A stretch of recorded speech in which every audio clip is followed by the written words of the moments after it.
Right, so today I learned a different way of tying the bowline knot.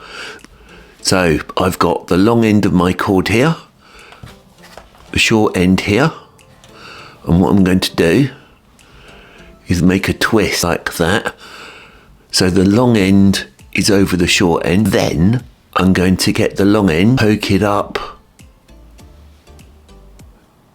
through that loop like that, so it makes it look like an Arby's hat. Now, we don't have Arby's in the UK, so I didn't know what that was. Anyway, you get your end, you poke it down through the loop,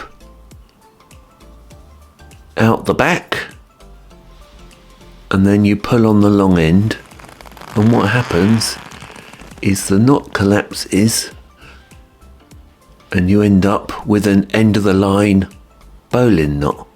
And you know you've tied it right because the end should be in the middle of the knot. Have you ever tied a bowline like that?